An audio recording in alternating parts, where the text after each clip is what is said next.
يو واتساب جايز، محمد العمور من قناة الشنب، حياكم الله اهلا وسهلا جميعا. في مقطع اليوم نرجع لسلسلة توب 8 لأفضل اللعيبة اللي أنا عاصرتهم في حياتي في كل مركز. للعلم سبق وصورت أفضل حراس مرمى وأفضل أظهرة وأفضل كباتن، لكن كانت على القناة الجديدة. لكن كوني رجعت لقناة الشنب نكمل هذه السلسلة اللي أنتم جدا حبيتوها على هذه القناة. واليوم راح نختار توب 8 في مركز الدفاع، يعني السي بي. ولازم تعرف القائمة إنه أنا اخترتها بحسب المدافعين اللي أنا عاصرته، يعني مدافعين مثل باريسي او فرانس بيكن باور بالتاكيد ما راح تلاقيهم موجودين في القائمه. احنا تقريبا قاعدين نتكلم عن اخر 20 سنه او 25 سنه بالكثير، وطبعا في النهايه هي مجرد اراء شخصيه، فانت بتقدر تضيف قائمتك الخاصه في الكومنتات فيما لو ما عجبتك قائمتي مثلا. قبل لا نبتدي المقطع رجاء لا تنسى تدعمنا باللايك، شير المقطع واكتب لنا كلام لطيف او تصلي على رسول الله. جاهزين؟ يلا بينا ليتس جو.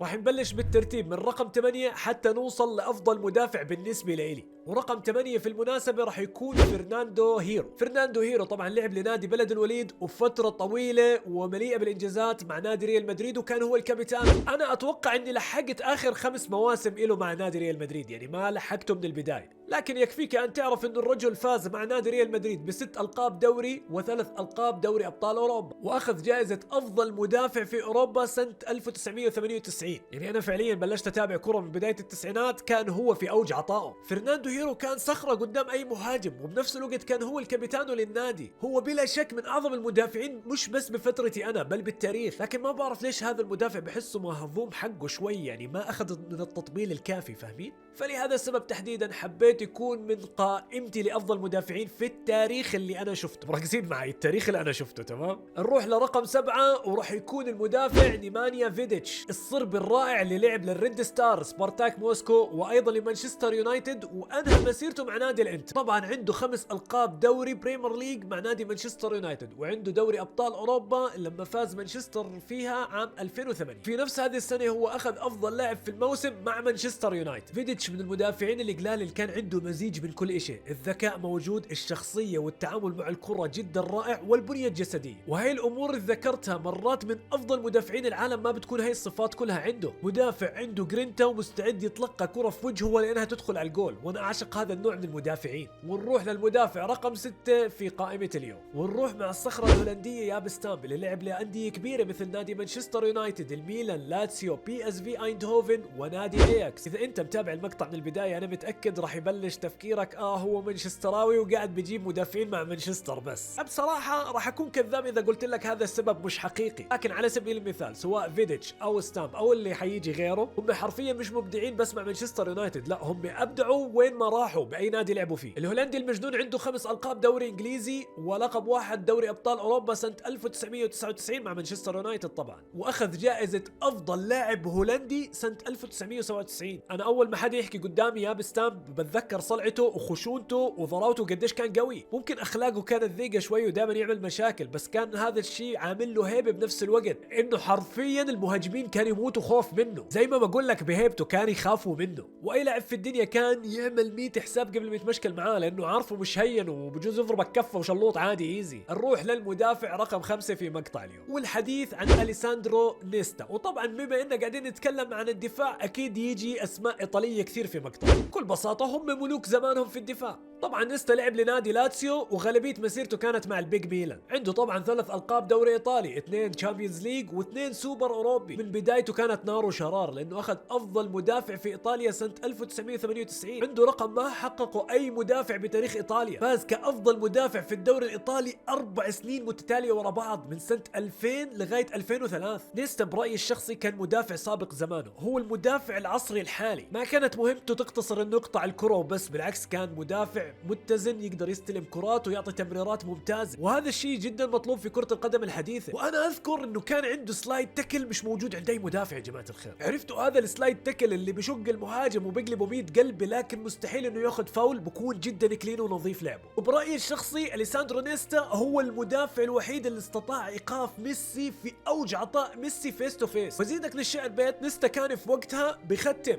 يعني في نهايه مسيرته، وتلاقى مع ميسي اللي في اوج عطائه، ومع ذلك ذلك استطاع إيقاف ميسي. رقم 4 راح يكون فابيو كانافارو، طبعا لعب مع كبار أندية أوروبا مثل الإنتر، بارما، ريال مدريد وأيضا اليوفي. فاز في الدوري الأوروبي مع بارما و2 دوري إسباني مع نادي ريال مدريد. وما ننسى أفضل سنة في تاريخه كان عام 2006 لما حقق مع إيطاليا كأس العالم. وعلى المستوى الفردي وبنفس السنة فاز بجائزة البلندور وأفضل لاعب بالفيفا. فابيو ما كان مدافع تقليدي مثل بقية مدافعين إيطاليا لأنه كان قصير القامة، يا دوب طوله 1.76 سم، لكن هذا ما أثر على مستواه الدفاعي، كان مجنون في الدفاع رسميا، ومن المدافعين الجدا نادرين في التاريخ اللي عنده جائزة البلندور، وبالتأكيد كان هو كلمة سر للأزوري عشان يتوجوا في كأس العالم. رقم 3 ريو فيرديناند، طبعا لعب لنادي ويست هام، ليدز ومانشستر يونايتد. متابعين هسه اوه عاد جننتنا مدافعين مانشستر.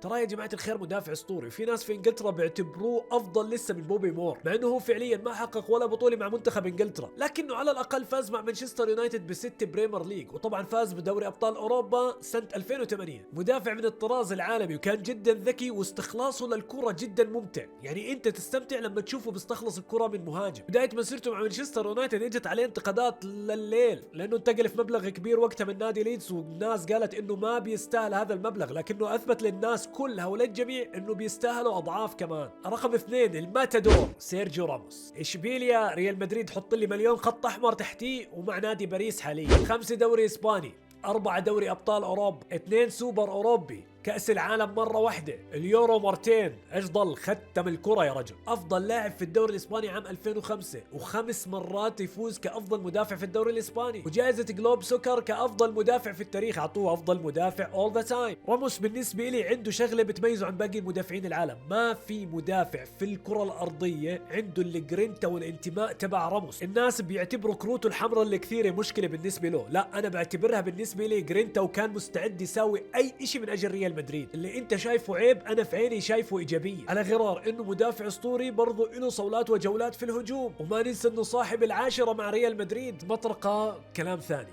قاعدين نتكلم عن ليفل اخر عن المدافعين، وهو المدافع الوحيد اللي ما زال معاصرا وموجود في قائمة اليوم. انا بالنسبة لي اخر 10 سنين في كرة القدم ما في مدافعين اصلا، ما بدي اظلم البقية بس حرفيا ما في مدافعين من خامة راموس على سبيل المثال، عشان تستوعب كلامي وتفهم علي صح ما تفهم غلط. يعني اعطيني مدافعين سنة التسعينات اللي هم تقريبا معظم اللي كانوا في لائحة اليوم، واعطي المدافعين هسه، وين مسافة بعيدة بين هذول وهذول. لكن المدافع الوحيد المعاصر بنفس المستوى وممكن يكون افضل اللي هو سيرجيو راموس. انتهى الكلام. رقم 1 توب 1 في قائمة اليوم، يلا احكي اسمه، تفضل معك المايك احكي اسمه، انت عارف اكيد من هو من غير ما انا احكي. يس الحديث عن باولو مالديني. يا جماعة الخير بتعرفوا شو اللي بيميز مالديني عن باقي المدافعين؟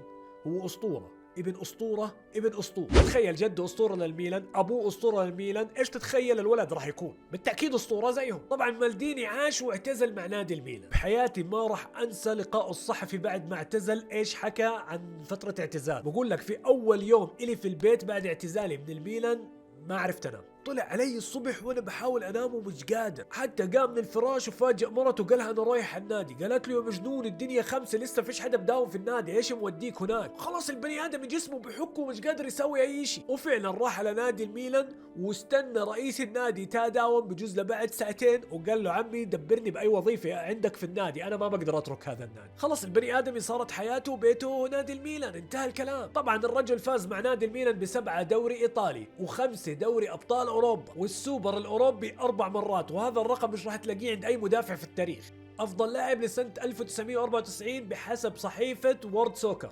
مالديني شو ما تحكي عنه شو ما تسولف عنه ما راح تعطيه حقه، فانسى الموضوع. خلص انا يا جماعة حفظتها عن اجدادنا وعن اللي كانوا قبل وعن اللي اجوا. مالديني هو ذا بيست، خلص تناقشنيش ولا اناقشك. مدافع متكامل بكل ما تعني الكلمة من معنى. ولهنا يا سادة بنكون وصلنا لنهاية المقطع. مثل ما قلت لكم الاختلاف بالرأي لا يفسد في الود قضية. اكتب لي انت تحت مين بتشوف افضل مدافعين، اذا مدافعك او اللي انت بتحبه او اللي انت اللي شايفه افضل ما كان موجود في قائمة اليوم، من دون سب، الدنيا رمضان. وبس عزيزي لا تنسى دعمنا باللايك وشير المقطع. نشوفكم على خير ان شاء الله. السلام عليكم.